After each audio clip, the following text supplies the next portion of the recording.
ಎಲ್ರಿಗೂ ನಮಸ್ಕಾರ. ನೀವು ನೋಡ್ತಾ ಇದ್ರೆ ಟಿವಿ ವಿಕ್ರಮ. ನಾನು ಮುಮ್ತಾಜ್ ಅಬ್ದುಲ್ ನಲ್ಲೆಡ್ಕ. ವೀಕ್ಷಕರೇ, ಬ್ರಿಟನ್ ಅಂತಂದ್ರೆ ಕಾನೂನು, ಕಟ್ಟುನಿಟ್ಟು, ಮಾನವ ಹಕ್ಕುಗಳ ರಕ್ಷಣೆ ಹೀಗೆಲ್ಲ ಮಾತುಗಳು ಬರುತ್ತೆ. ಆದ್ರೆ ಅದೇ ಬ್ರಿಟನ್ ನಲ್ಲಿ ವರ್ಷಗಳ ಕಾಲ ಸಾವಿರಾರು ಹೆಣ್ಣು ಮಕ್ಕಳ ಬದುಕನ್ನ ನಾಶ ಮಾಡಿದಂತ ಒಂದು ಭಯಾನಕ ಕಥೆ ಈಗ ಹೊರಗೆ ಬಿದ್ದಿದೆ. ಇದು ಕೇವಲ ಕ್ರೈಮ್ ಸ್ಟೋರಿ ಮಾತ್ರ ಅಲ್ಲ, ಬ್ರಿಟನ್ ರಾಜಕೀಯ ಆಗಿರಬಹುದು, ಅಲ್ಲಿನ ಪೊಲೀಸ್ ವ್ಯವಸ್ಥೆ ಆಗಿರಬಹುದು, ವೋಟ್ ಬ್ಯಾಂಕ್ ರಾಜಕಾರಣ ಆಗಿರಬಹುದು, ಇವೆಲ್ಲದರ ಮೇಲೆ ಒಂದು ಗಂಭೀರ ಪ್ರಶ್ನೆಯನ್ನು ಕೂಡ ಎತ್ತಿರುವಂತಹ ಪ್ರಕರಣ.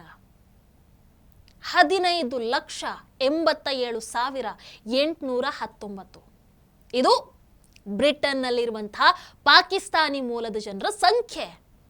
ಇಂಗ್ಲೆಂಡಿನ ಒಟ್ಟು ಜನಸಂಖ್ಯೆಯಲ್ಲಿ ಸುಮಾರು 2.7% ಮಂದಿ ಬ್ರಿಟಿಷ್ ಪಾಕಿಸ್ತಾನಿ ಪ್ರಜೆಗಳಿರುವಂಥದ್ದು. ಯಾಕೆ ಹೇಗೆ ಇಲ್ಲಿ ಇದ್ದಾರೆ ಅಂತಂದ್ರೆ, ಕೆಲವರು ಅಕ್ರಮವಾಗಿ ಪಾಕಿಸ್ತಾನದಿಂದ ಬಂದು ಅಲ್ಲಿ ಕೋರ್ಟು ಪೊಲೀಸ್ ವ್ಯವಸ್ಥೆಯ ಕಣ್ತಪ್ಪಿಸ್ಕೊಂಡು ಬ್ರಿಟನ್ನಲ್ಲಿ ತಲೆಮರೆಸಿಕೊಂಡಂಥವ್ರು ಇರ್ತಾರೆ. ಇನ್ನು ಒಳ್ಳೆ ಶಿಕ್ಷಣಕ್ಕೋಸ್ಕರ ಲಾಹೋರ್ನಿಂದ ಲಂಡನ್ಗೆ ಬಂದಂಥವ್ರು ಇರ್ತಾರೆ. ಇನ್ನು ಉದ್ಯೋಗಕ್ಕೋಸ್ಕರ ಅಲ್ಲೇ ನೆಲೆ ನಿಂತವ್ರು ಇರ್ತಾರೆ. ಅದು ಬಿಟ್ರೆ ಈ ಪ್ರೀತಿ ವೈವಾಹಿಕ ಸಂಬಂಧಗಳ ಮೂಲಕ ಬ್ರಿಟಿಷ್ ಪೌರತ್ವವನ್ನ ಪಡ್ಕೊಂಡವ್ರು ಇರ್ತಾರೆ. ಉದ್ಯಮ ಸಂಶೋಧನೆಗೆ ಅಂತ ಬ್ರಿಟನ್ನಲ್ಲಿ ಬದುಕು ಕಟ್ಟಿಕೊಂಡವ್ರು ಇರ್ತಾರೆ. ಹಾಗಾಗಿ ಲಕ್ಷಾಂತರ ಜನ ಈ ಸಮುದಾಯದ ಭಾಗ ಆಗಿದ್ದಾರೆ. ಒಟ್ಟಾರೆ 15 ಲಕ್ಷಕ್ಕೂ ಹೆಚ್ಚು ಪಾಕಿಸ್ತಾನಿಗಳು ಬ್ರಿಟನ್ನಲ್ಲಿ ವಾಸ ಮಾಡ್ತಾ ಇದ್ದಾರೆ. ಆದ್ರೆ ಇವತ್ತು ಅದೇ 15 ಲಕ್ಷ ಪಾಕ್ ಗ್ಯಾಂಗ್ ಭಾರಿ ಸುದ್ದಿಯಲ್ಲಿದೆ. ಏನು ಒಳ್ಳೆ ವಿಚಾರಕ್ಕೆ ಅಂತ ಅಂದ್ಕೊಂಡ್ರ? ಖಂಡಿತವಾಗ್ಲೂ ಇಲ್ಲ.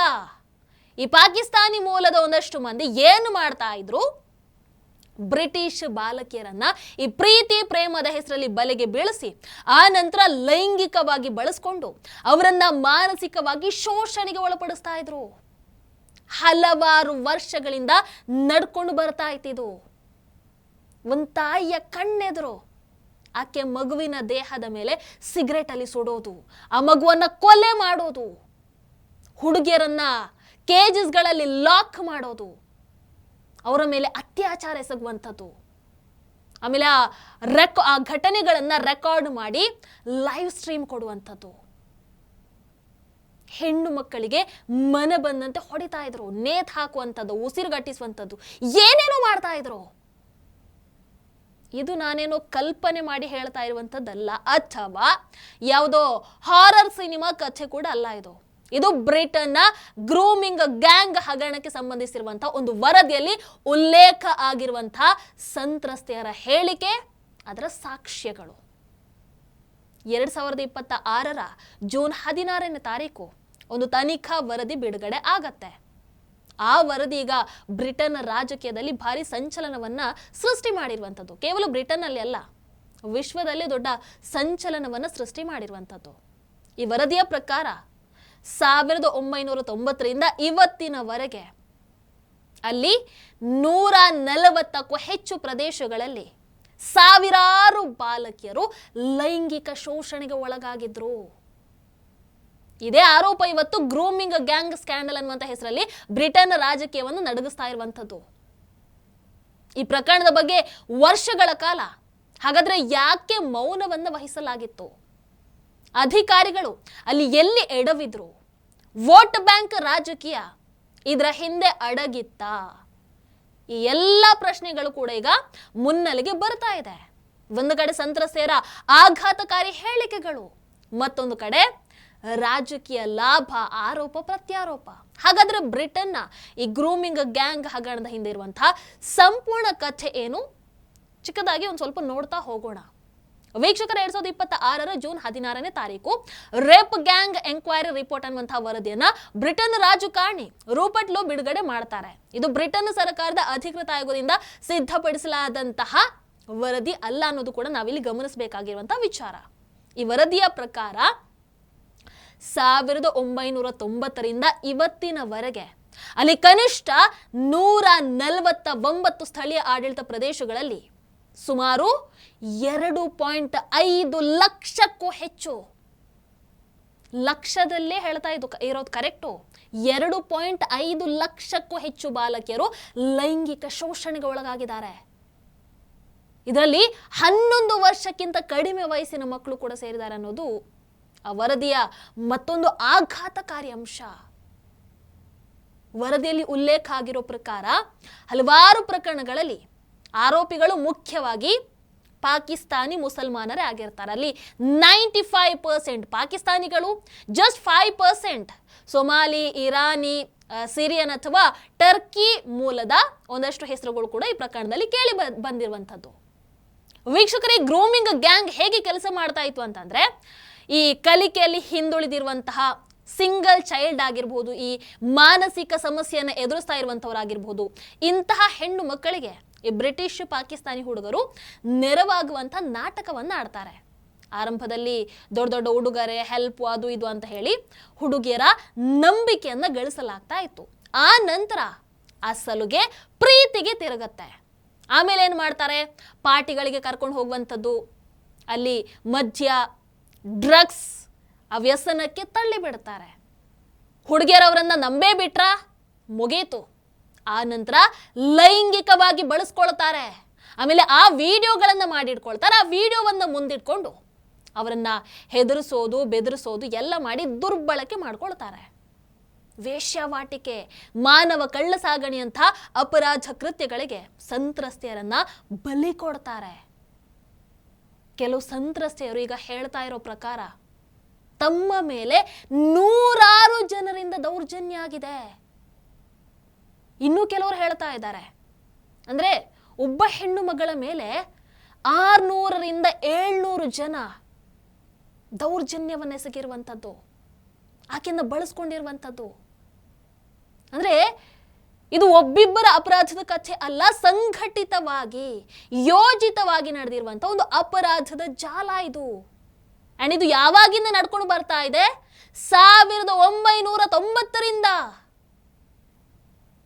ಪಾಕಿಸ್ತಾನ ನೋಡಿದ್ರೆ UK ಸರ್ಕಾರದ ಈ ಆರೋಪವನ್ನು ತಳ್ಳಿ ಹಾಕ್ತಾ ಇದೆ. ಪಾಕಿಸ್ತಾನದ ವಿದೇಶಾಂಗ ಸಚಿವಾಲಯದ ವಕ್ತಾರೆ ಅದ್ಯಾರು ಜಹರಾ ಬಲೂಚ್, ಬ್ರಿಟಿಷ್ ಪಾಕಿಸ್ತಾನಿಯರು ಲಂಡನ್ನ ಹೆಣ್ಣು ಮಕ್ಕಳನ್ನ ತಪ್ಪು ದಾರಿಗೆ ಎಳಿತಾ ಇದ್ದಾರೆ ಅಂತ ಬಿಂಬಿಸಲಾಗ್ತಾ ಇದೆ. ಇದು ಸತ್ಯಕ್ಕೆ ದೂರ ಆಗಿರುವಂತಹ ವಿಚಾರ. ಕೆಲವರ ಕ್ರಿಮಿನಲ್ ವರ್ತನೆಯನ್ನ ಇಡೀ ಸಮುದಾಯಕ್ಕೆ ಹೋಲಿಸುವಂಥದ್ದು ಸರಿ ಅಲ್ಲ. ಬ್ರಿಟಿಷ್ ಪಾಕಿಸ್ತಾನಿಗಳು ಬ್ರಿಟಿಷ್ ಸಮಾಜಕ್ಕೆ ನೀಡ್ತಾ ಇರುವಂತಹ ಸಾಂಸ್ಕೃತಿಕ ಕೊಡುಗೆ, ಆರ್ಥಿಕ ಕೊಡುಗೆ, ರಾಜಕೀಯ ಕೊಡುಗೆಯನ್ನು ಗುರುತಿಸೋದಕ್ಕೆ ಅಲ್ಲಿನ ಸರ್ಕಾರ ವಿಫಲ ಆಗಿಬಿಟ್ಟಿದೆ. ಅಲ್ಲ, ಪಾಕಿಸ್ತಾನ ಯಾವಾಗ ತಾನೇ ತಮ್ಮ ತಪ್ಪನ್ನು ಒಪ್ಕೊಂಡಿದೆ ಹೇಳಿ? ಭಯೋತ್ಪಾದಕ ದಾಳಿ ಮಾಡುವಂಥದ್ದು, ಅದಾದ ನಂತರ ನನಗೆ ಗೊತ್ತೇ ಇಲ್ಲ, ನಮಗೆ ಆ ವಿಷಯನೇ ಗೊತ್ತಿಲ್ಲ ಅಂತ ಹೇಳಿ ಬೇರೆಯವರ ಕಡೆಗೆ ಬೆರಳು ತೋರಿಸುವಂಥದ್ದು. ಇನ್ನಿಂಥವುಗಳನ್ನು ಒಪ್ಕೊಳ್ತಾರಾ? ವೀಕ್ಷಕರೇ, ದ ರೇಪ್ ಗ್ಯಾಂಗ್ ಎಂಕ್ವೈರಿ ಅನ್ನುವಂಥ ಹೆಸರಿನ ರಿಪೋರ್ಟ್ 218 ಪುಟಗಳೊಂದು ದಾಖಲೆ ಬ್ರಿಟನ್ ಪಾರ್ಲಿಮೆಂಟ್ ಅಲ್ಲಿ ಸಬ್ಮಿಟ್ ಆಗುತ್ತೆ. ಅಲ್ಲಿನ ಸಂಸದರೇ ಈ ರಿಪೋರ್ಟ್ ಅನ್ನು ಬಿಡುಗಡೆ ಮಾಡ್ತಾರೆ. ಅದರಲ್ಲಿ ಒಂದಷ್ಟು ಉಲ್ಲೇಖ ಆಗಿರುವಂಥದ್ದು, ಇಂಗ್ಲೆಂಡ್ನ ರೋತರ್ಹ್ಯಾಮ್ನಲ್ಲಿ 1400 ಪ್ರಕರಣ, ಟೆಲ್ಫೋರ್ಡ್ ಅಲ್ಲಿ 1000 ಪ್ರಕರಣ, ಬಹಳಷ್ಟು ಉದಾಹರಣೆಗಳಿದ್ದಾವೆ. 2025ರಲ್ಲಿ 1200ಕ್ಕೂ ಹೆಚ್ಚು ಪ್ರಕರಣಗಳು ಬೆಳಕಿಗೆ ಬಂದಿದ್ವು. ಆದ್ರೆ ಬೆಳಕಿಗೆ ಬಾರದೇ ಇರುವಂತಹ ಎಷ್ಟು ಪ್ರಕರಣಗಳು ಇರಬಹುದು ಯೋಚನೆ ಮಾಡಿ. ಯಾಕಂದ್ರೆ ಒಂದಷ್ಟು ಮಂದಿ ಬ್ಲ್ಯಾಕ್ ಮೇಲ್ ಮಾಡ್ತಾ ಇದ್ರಂತೆ, ಸತ್ಯವನ್ನ ಬಾಯ್ಬಿಟ್ರೆ ಮನೆಯನ್ನ ಸುಟ್ಟು ಬಿಡ್ತೀವಿ ಅಂತ. ಇನ್ನೊಂದಷ್ಟು ಮಂದಿ ಹೇಳೋದಕ್ಕೆ ಹಿಂಜರಿತಾ ಇದ್ದಾರೆ, ಮುಂದೆ ಬರೋದಕ್ಕೆ ಹೆದರ್ತಾ ಇದ್ದಾರೆ. ಹಾಗಾದ್ರೆ ಅಂತ ಎಷ್ಟು ಪ್ರಕರಣಗಳಿರಬಹುದು? ಈ ವಿಚಾರ ಹೊರಗೆ ಬರ್ತಾ ಇದ್ದ ಹಾಗೆ ಬ್ರಿಟನ್ ಅಲ್ಲಿ ಜನಾಕ್ರೋಶ ಹೆಚ್ಚಾಯ್ತು. ಸಂಸದರ ನಿಯೋಗ ರಚನೆ ಮಾಡಿ ತನಿಖೆಯನ್ನು ಮಾಡಿದ್ರು. ಬಟ್ ಯಾಕೆ ಅಲ್ಲಿ ಇಷ್ಟು ವರ್ಷ ಈ ವಿಚಾರ ಗೊತ್ತಿದ್ರು ಯಾರು ಇದರ ವಿರುದ್ಧ ಯಾಕೆ ಕ್ರಮವನ್ನ ಕೈಗೊಳ್ಳಿಲ್ಲ ಅಂತಂದ್ರೆ, ಆಸ್ ಯೂಶುವಲ್ ರಾಜಕೀಯ ಕಾರಣಕ್ಕೋಸ್ಕರ. ಈ ವಲಸೆ ಬಂದಂಥವರು ಪೌರತ್ವವನ್ನ ಪಡ್ಕೊಂಡು ಅಲ್ಲಿ ವೋಟರ್ಗಳಾಗ್ಬಿಟ್ಟಿರ್ತಾರೆ. ಸೊ ಅದರಲ್ಲಿ ಮೆಜಾರಿಟಿ ಇರುವಂಥದ್ದು ಮುಸ್ಲಿಂ ವೋಟರ್ಸ್. ಈ ಗ್ರೂಮಿಂಗ್ ಗ್ಯಾಂಗ್ ಅಲ್ಲಿ ಇರುವಂಥದ್ದು 95% ಪಾಕಿಸ್ತಾನಿಗಳು. ಅವರು ಸಪೋರ್ಟ್ ಮಾಡುವಂಥದ್ದು ಯಾರಿಗೆ? ಲೇಬರ್ ಪಾರ್ಟಿಗೆ. ಅಲ್ಲಿ ಆ ಲೇಬರ್ ಪಾರ್ಟಿಗೆ ಅಲ್ಲಿ ಅಧಿಕಾರದಲ್ಲಿದೆ. ಹಾಗಾಗಿ ಇಷ್ಟು ವರ್ಷಗಳ ಕಾಲ ಅವರು ಗೊತ್ತಿದ್ದರೂ ಮುಚ್ಚಿಟ್ಟಿದ್ರು. ವೋಟ್ ಬ್ಯಾಂಕ್ ಹಾಳಾಗ್ಬಿಡುತ್ತಲ್ಲ, ಕೈ ತಪ್ಪಿ ಹೋಗ್ಬಿಡುತ್ತಲ್ಲ, ಅದಕ್ಕೋಸ್ಕರ ಮುಟ್ಟೋಕೆ ಹೋಗ್ಲಿಲ್ಲ ಅದನ್ನ. ಬ್ರಿಟನ್ನ ಈ ಗ್ರೂಮಿಂಗ್ ಗ್ಯಾಂಗ್ ಸ್ಕ್ಯಾಂಡಲ್